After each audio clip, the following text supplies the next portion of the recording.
আমাদের গ্রামের বাড়িতে একটি পোষা ময়না পাখি আছে। পাখিটা সেদিন গোসল করেছিল। গোসল করার পর পাখির শরীরটা ভিজা ছিল এবং সেটা পিঞ্জিরার ভিতরে আটকানো ছিল। আমি খেয়াল করছিলাম পাখিটা শীতে থরথর করে কাঁপছে। পাখির সেই কষ্টটা কেউ বুঝতে না পারলেও আমি ঠিকই বুঝেছিলাম। তাই তার প্রতি একটু সহানুভূতি প্রকাশ করে পিঞ্জিরার দরজাটা খুলে দিলাম। পিঞ্জিরার দরজাটা খুলে দেওয়ার সাথে সাথে পাখিটা একটা উড়াল দিল, এরপর নিচে নেমে দৌড় দিল। অর্থাৎ সে পিঞ্জিরায় থাকতে তার কাছে ভালো লাগছে না। পাখির যেমন পিঞ্জিরায় থাকতে ভালো লাগছিল না, আমার কাছেও বাড়িতে থাকতে ভালো লাগছিল না। তাই তো বাড়ি থেকে একটু বের হয়ে গেলাম ঘোরার জন্য। বন্ধুরা, সামনে আপনারা যে অটোরিকশা দেখতে পাচ্ছেন, এখানেই ছিল আমাদের পুরাতন বসতঘর। এখন সেটা পিছনে নেওয়া হয়েছে। সেদিন বৃষ্টি হয়েছিল। রাস্তার মাঝে জমে থাকা এই কাদা পানি তার প্রমাণ। সেখানে কিছুটা আমার অস্বস্তি লাগছিল, তবে সামনের সেই পাকা জায়গাটা আমাকে কিছুটা ক্ষণিকের জন্য স্বস্তি দিয়েছিল। স্বস্তির পর দেখুন আবারও অস্বস্তির মুখোমুখি। আসলে বৃষ্টির দিনটা এরকমই হয়। এই যে আপনারা সামনে বিশাল বড় ফাঁকা জায়গা দেখতে পাচ্ছেন, এটাই ছিল এক সময় আমার খেলার মাঠ। এখানে আমি ক্রিকেট খেলতাম। তবে এখানে ক্রিকেট খেলে আমি খুব একটা সন্তুষ্ট ছিলাম না, কারণ বলকে জোরে বাড়ি দেওয়া যেত না। জোরে বাড়ি দিলে বল হারিয়ে যেত, কারো টিনের চালে পড়তো, আর টিনের চালে পড়লেই তারা বিরক্ত বোধ করত। যাক, এই দিক দিয়ে যাচ্ছিলাম আর সেগুলো ভাবছিলাম। এরপর আমি চলে যাই সামনে একটা পাকা রাস্তায়। সেখানে একটা অটোরিকশা আসে, তাতে উঠে পড়লাম এবং সেটা দিয়ে পথ চলতে লাগলাম। কিছু দূর যেতেই দেখতে পেলাম একজন নেতা সাহেব রাজপথ দখল করে শুয়েছিল। আমাদের দেখে সে খুব সম্মান করেছিল। এখানে এই পাকা রাস্তাটা ছিল না। তখন বৃষ্টির সিজনে এই পথ দিয়ে চলাচল আমাদের জন্য অনেক কষ্ট হতো। বিশেষ করে খুব কাদা জমতো, এতটাই কাদা জমতো যে আমাদের চলাচলে অসুবিধা হতো। যাক, সময়ের বিবর্তনে সেই গ্রামের কাঁচা মাটির রাস্তাটা আজ পাকা হয়ে গেছে। তাই তো এই পাকা রাস্তায় আমি অটোরিকশা দিয়ে যাচ্ছিলাম। বন্ধুরা, আমার উদ্দেশ্য ছিল উদলা বাজার যাব, কিন্তু এখানের যে একটা সুন্দর দৃশ্য বা সুন্দর একটা পরিবেশ আমাকে উদলা বাজার যেতে বাধা দেয়। অর্থাৎ এই জায়গাটা আমার মন কেড়ে নেয়, যার জন্য আমি অটোরিকশা থেকে নেমে পড়ি। এরপর এই পথ দিয়ে আমি চলাচল করতে থাকি। আসলে আমাদের গ্রামে বা আমাদের এলাকায় তেমন কোনো দর্শনীয় স্থান নেই, তবে একটা ভালো লাগার মতো জায়গা আছে। আর এটাই হচ্ছে সেই ভালো লাগার জায়গা। এটা অনেকের কাছে ভালো লাগার জায়গা।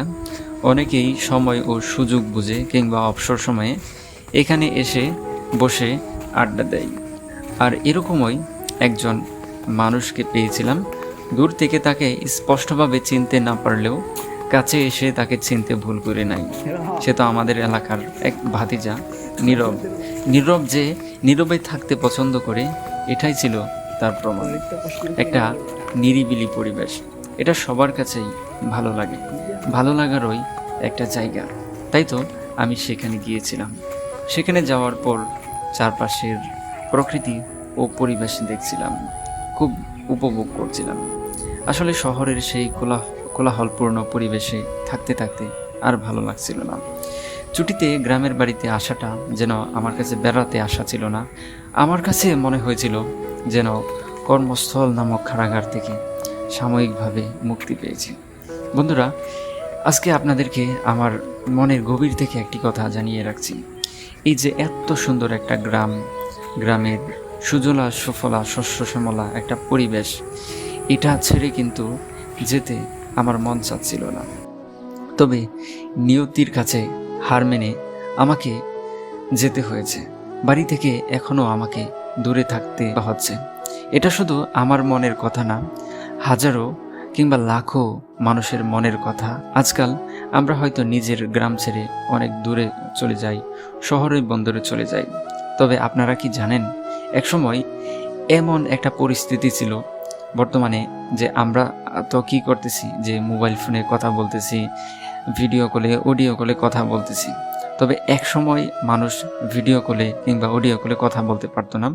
যদি 90 দশকের কথাটাই বলি, তখনকার সময়ে এরকম প্রযুক্তি ছিল না যে ইমো, হোয়াটসঅ্যাপ, মেসেঞ্জার কিংবা আরও সোশ্যাল অ্যাপ দিয়ে ভিডিও কলে কথা বলা, সেটা এক সময় ছিল না।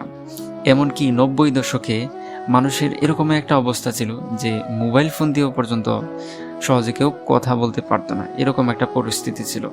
মাসের পর মাস যে শহরে কাটিয়ে দিত কথা না বলতে পেরে, তখন কেমন লাগতো। বন্ধুরা, আজকাল তো আমরা একটা দিন যদি নিজের পরিবারের সাথে কথা বলতে না পারি কিংবা মা বাবার সাথে কথা বলতে না পারি, তখন আমাদের মাথায় অনেক চিন্তা ও টেনশন কাজ করে যে বাবা কেমন আছে, মা কেমন আছে, কিংবা আপনজনরা কেমন আছে।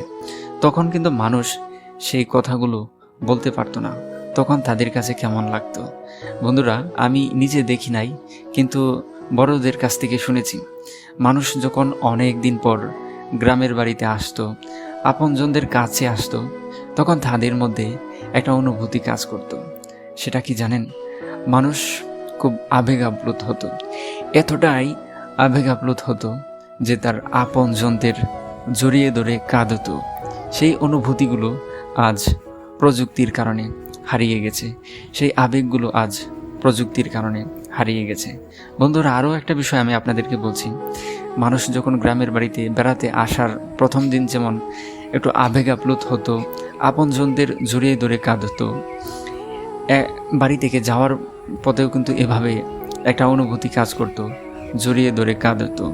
যেমনটা আমরা প্রবাসীদের ক্ষেত্রে দেখে থাকি।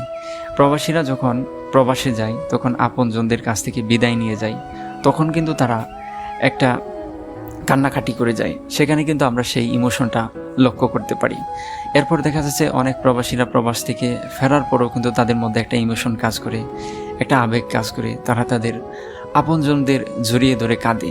এই যে প্রবাসীরা একবার প্রবাসে যাওয়ার সময় যেমন তার আপনজনদের জড়িয়ে ধরে কাঁদে, আরেকবার যখন প্রবাস থেকে দীর্ঘ বছর পর আসার পর যেমন কাঁদে বা একটা ইমোশন প্রকাশ করে, এক সময় যখন মোবাইল ফোন ছিল না, সেরকম অনুভূতিটা যারা গ্রাম থেকে শহরের বন্দরে থাকতো, দীর্ঘদিন পর যখন বাড়িতে আসতো কিংবা বাড়ি থেকে যেত, সেরকম একটা অনুভূতি তাদের মধ্যেও কাজ করতো আর কি।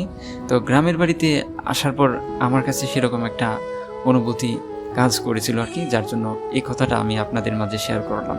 বন্ধুরা, আজকের গ্রামের বাড়ির সময়টা আমার এরকমই ছিল। আমি জানি না আমার কথাগুলো আপনাদের কাছে কেমন লেগেছে।